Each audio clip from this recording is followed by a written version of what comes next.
Good afternoon, everybody. I want to share this to my group. There we are. Let me just share this. Fantastic. Okay, brilliant. So hello. How is everybody doing? We are only Tuesday. My goodness me. I wanted to come on today and just talk to you about I'm going to come on here quite regularly actually and do a little bit of client feedback for you. It's really difficult because I see other people doing interviews with their clients, and I'm not able to do that with my clients. So the best that I can do really is write about them and talk to you about them and about the transformations that they have when we work together. So I'm going to get into the habit of doing this fairly regularly with you guys now, because I think it's a lot easier for you to see, hear and understand the benefits of what can really be done when you really want to put your mind to it and you really want to acknowledge the changes that you want to make in your life. Because I work with a variety of ladies. Some of them are mums, some of them are not mums, but they all come to me with the same kind of difficulties and the same problems that they want to transform. And Lisa was absolutely no different. I have changed Lisa's name, obviously for confidentiality reasons, as I do in all of my client case studies. So when Lisa came to me, she was struggling with her family relationships, and she was struggling primarily with her relationship with her partner, but she was also very aware of how that was affecting the dynamics within the house and what impact that was having on her children. So what was going on, as is very often the way, is that our relationships, particularly I think our relationship with our partner and our spouse, it naturally has an impact on our children, and it has an impact on how we feel in the family home and the family dynamics in general. But what we don't always understand is how it can also have massive impact on all of the other areas of our life as well. And that's one of the really great benefits of any kind of therapeutic work, is that when we work on one aspect of our life, it naturally has a knock-on effect to all of the other areas of our life as well. And so this is what happened with Lisa. Lisa came to me presenting as having problems with her partner, but actually over the course of the work that we did together, she realised that her growth, her growth in confidence, her growth in self-belief, and the way that she had changed her communication style started to impact like every single area of her life as well. And so the benefits of that growing confidence as a woman, not just as a wife and mother, really made the difference for her. So she had been with her partner for about 10 years. So this was last year. So about 10 years when we first started working together. And she wanted it to be so different. And she was very aware of this. And this is really key, because this is about 80% of the ladies that I work with share this story, is that she wanted it to be different because her own experience of being a child had not been great, and she couldn't look back on it with fully fond memories. It wasn't all like tragic, but it was mostly quite unhappy. And what was upsetting her and what was a trigger point for her was that she knew that she was now repeating those patterns with her own children, for her children, and she desperately wanted to make the change. But she didn't know how to make the change. She knew something needed to be different, but she didn't know how to make it different. And this is the problem, that this affects all of us, right? When we are in the thick of, it's all very easy for us to be able to look on a situation objectively and say, well, this is how it looks from a neutral perspective. But actually, when we are involved in that situation, and we're having to manage our own emotions, and we're having to manage the emotion of our partner, and we're having to manage the emotion of our children, it becomes so difficult. We're so entrenched in it. We literally can't see the wood for the trees. In fact, somebody said to me, one of my clients said to me last week, she said, I couldn't even see the wood, let alone the trees. So this is what happens. And so we can look at the relationship as an entity. We can do that. We can look at how Lisa was relating to her partner. But actually, what we needed to do was we needed to have a look at how she was looking at herself and how she was feeling about herself. And actually, what was coming up for her over and above anything else was real guilt. Real guilt for her that she wasn't being the wife or mother that she wanted to be. And actually, she wasn't being the woman she wanted to be, because she was so, she was giving herself such a hard time, all the time, giving herself such a hard time that she wasn't able to breathe. She wasn't able to be free from her own expectations. And so we had to go right back to the beginning to look at that, because in all of the work that I do, I've got my one-to-one work, and I've got my Thrive program, which runs alongside my one-to-one work. There are two threads. There are two threads that go all the way through, and that is relationships, and that is confidence. And both of those things are so heavily informed by our early years experiences. So how you feel about yourself as a woman, as an adult, as a wife, as a mother, it all comes back to, the messages that you give yourself, the way that you speak to yourself, the way that you are able to see bumps, see hurdles as either something that stops you in your tracks or something that enables you to learn and develop and grow. So do you see opportunities? And this is all around us. And so when we went back to the beginning and we started actually really examining her parents' relationship and how she felt about her parents weren't together. And so there was a lot of disharmony there, and there was a lot of toxicity in their relationship, both when they were together and when they separated. And she always saw herself as a bit of an inconvenience, something that comes up a lot, actually. I hear this so regularly with my clients. They feel it's not about being unloved. It's about feeling like she felt like she was always in the way. She felt like she was an irritation to them. And that the weekends couldn't come fast enough for her parents to pass her backwards and forwards. Really, really, really very sad. But then when we understand that, and so we kind of examine that for what it was, and we had to examine that for what it was, because she knew that she was loved. So it wasn't about feeling unloved. It was about feeling like she was an inconvenience.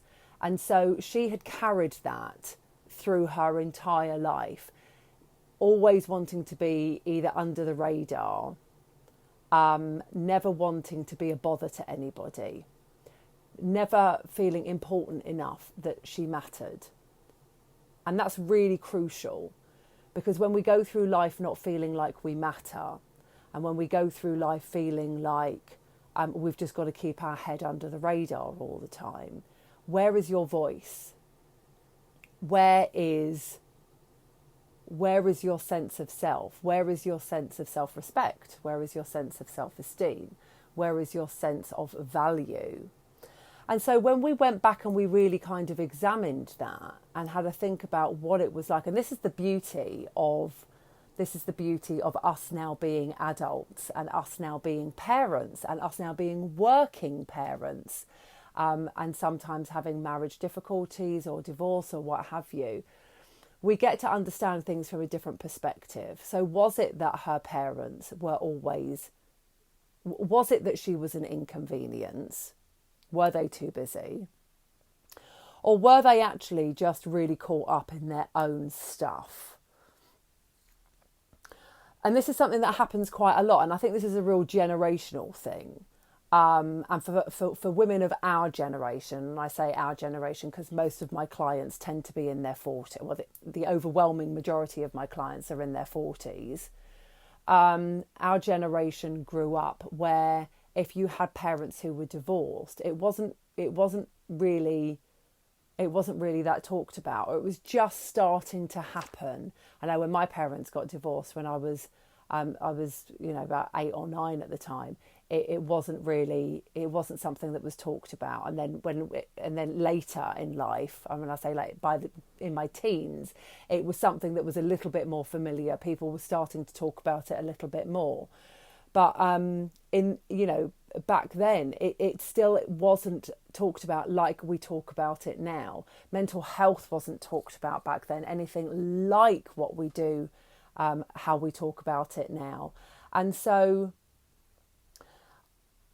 I think what Lisa learnt to understand is that actually her parents were just doing their best.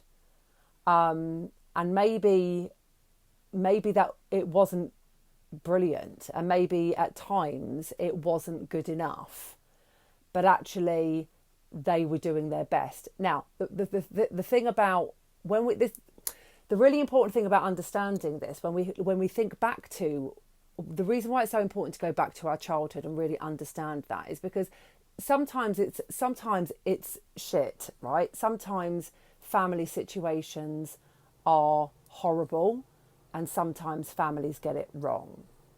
And I'm not going to beat around the bush on that because that's a fact. But also, sometimes when we view things through children's eyes, and our memories obviously are of our childhood is us as a child, right? And so we see things and we understand things from a child's perspective, which isn't always right. And that's why I say we have the hindsight now of being adults and being able to look at things differently as parents, as wives, as women. We get to understand that differently. And so we can look at it and we can still say they still got it wrong.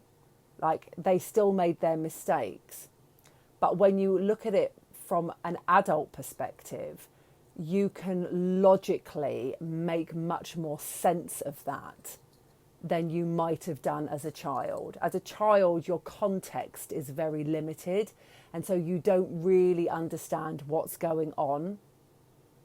But as an adult, we can learn to see that differently now. And so once she started to learn that once she started to understand that from a different perspective, and once she started to be able to really understand her own parents' story and how that had influenced her, and now bringing it full circle, bringing it round into her own adult relationship with her partner and her relationship with her children, she was then able to almost, if you like, intellectualize it so that she could see quite clearly what she needed to do differently. She understood when she got angry where those feelings of anger were coming from and actually what was getting triggered for her at the time. And so when she was getting frustrated or angry with her partner or her children, she was then able to, with the tools that we gave her. So I gave her some very simple things, very simple tasks. Like none of the work that we do is rocket science. It does mean you need to go deep, but it doesn't mean that it's mind-blowingly complicated. Sometimes it's about actually just the way that you are talking, the way that you are hearing, because, you know, a lot of communication, people think communication is all about how we talk, but communication isn't about how we talk. Communication is about how we listen. Communication is about how we hear and how we respond. It's not about how we talk. It's a little bit about how we talk, obviously. So once she was able to really understand, you know, like like from a basic point of view, her parents' communication style and how they communicated with each other and how they communicated with her, and she was able to understand that she was repeating those cycles, and so the behavior that she was getting back in return was exactly what she had experienced as a child, which is exactly what she didn't want, right? This happens all the time. This happens. I cannot tell you how often this happens. I could change Lisa's name to any. I've got 4 or 5 clients in my head right now where the similarities are so apparent, because it's the same stuff that comes up over and over again, and that's why we have to understand the childhood stuff in order to make lasting change in our adult relationships. We can all make short-term change in our adult relationships. I can tell you to do X, Y, and Z, and I can give you the tools to do that. I can give you loads of tools to do that. But until you actually understand where that comes from and why that needs to change, then it just won't last, right? So I don't know why I keep saying we, I gave her the skills for her to be able to make these small changes in her family home, to be able to start a conversation where, I mean, like I said, this is simple, right? We start a conversation by starting off with a really positive statement. So that if we want somebody to change their behaviour, we don't go in pointing our finger, telling them what they need to do differently. We go in saying, I really appreciate it when we did this or you did this. I would love it if we could do more of that. I mean, how do you want to be spoken to yourself? Because I know how I want to be spoken to, and I know what reaction people get from me when I feel like I'm being attacked. And so whether we're talking to our partner, whether we're talking to our children, whether we're talking to our best friend or our colleague at work, it makes absolutely no difference at all. We all want to be spoken to kindly and with respect. And so I think as mothers, as wives, as women, we generally speaking, not all the time, we carry 80% of everything on our shoulders. You know, if you're a working mother, then you are more than likely responsible for 80% of the childcare, 80% of the childcare arrangements, 80% of everything in the house, 80% of all of the running around and taxiing, the shopping, the cleaning, the laundry, and all of the other stuff, and going to work. That's a massive sweeping statement. I know that. You don't all need to jump down my throat. But I'm just saying, actually, I think that's pretty factually correct, 80% of the time. Why was I going off on a tangent on that one? Oh yeah, and so our communication style can often be quite short and abrupt because we're knackered, just absolutely knackered, and we haven't got time for it. And we ask something 3 times and it doesn't get done, and then we ask a 4th time, and then we're getting accused of, nagging or whatever. And so it's tiring. But actually, when we keep the focus in mind that the outcome that we want is a benefit to everybody, is a positive outcome, and we lead with that positive statement, then actually you get a lot more. This is going to be terrible English. You get a much better outcome more often. There you go. You get a much better outcome more often.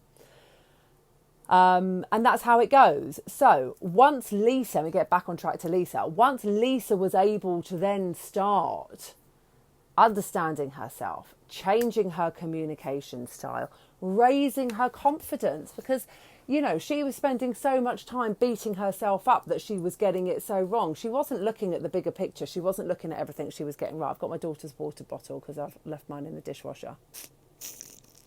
That doesn't work. she was able to really start building up her confidence again. And building up her confidence meant not concentrating on everything that she was getting wrong. Like, it's okay to be aware of the things that we get wrong, because we all get things wrong. We are all flawed. This isn't about, I always say this is never about going for perfection. We are never looking for perfection. It doesn't exist. And it's okay to know that we get it. I always think it's much better. We tell this to our children all the time. I say this to my children all the time. It is much better to admit when you've got something wrong, talk it through and learn from it, than it is to pretend that you've either never got it wrong or to, to just be stubborn and like pig-headed about it. So she got to really put her perceived failures into perspective, and then list out all of the things that she does really well. Like, literally list out everything that you do really well. Everything, not just achievements, not just academic achievements, not just jobs, but everything that is innate, everything that comes naturally to you, everything that you enjoy, everything. Like, one of the top of my list all the time. I've got loads of things that I could talk about that I do really well, but one thing that I do really well is I give a really good hug. And I know I give a really good hug because my friends always say to me, "Oh, I've really missed your hugs. They're fantastic." So it doesn't have to be a big thing. Like, what are the things that you're really good at? List them out. And then I made her laminate that list and stick it on her bedroom wardrobe, so that whenever she was feeling wobbly and feeling like she wasn't good enough, she got to have a look at it. And, when we change the way that we feel about ourselves, we change the way that other people feel about us too. So her relationship, now she's got better confidence, she's communicating better, she's forgiving herself more now of her perceived failings. She's understanding her parents better, she's understanding her childhood better, and now all of a sudden stuff is changing for her. The ripple effect of the work that she has now done, by being really prepared to do the work and go deep on all of this, is now having an effect on all areas of her life. She's having a better relationship with her husband. They're spending more time talking together because he doesn't feel like she's constantly bloody nagging him all the time, and that anything that he says is going to turn into an argument, which it was before. So she's now happier, and not like it was all her fault. I don't mean it like that at all. But like, she's more relaxed, right? And because she feels more relaxed, she's more in the room. She's more present in the room. She's calmer. She's feeling good about herself. She's like, her children are loving spending time with her, and now they're spending time as a family. Now, when you have that, and you have that sense of peace and security within your family, stuff starts changing everywhere else. She started to look after herself different. She started to prioritise her self-care, something that I talk about all the time, something that is a massive part of the work that I do. How do you prioritise yourself, and how do you look after yourself? And if you're not looking after yourself, why aren't you looking after yourself? Why don't you see the value in that?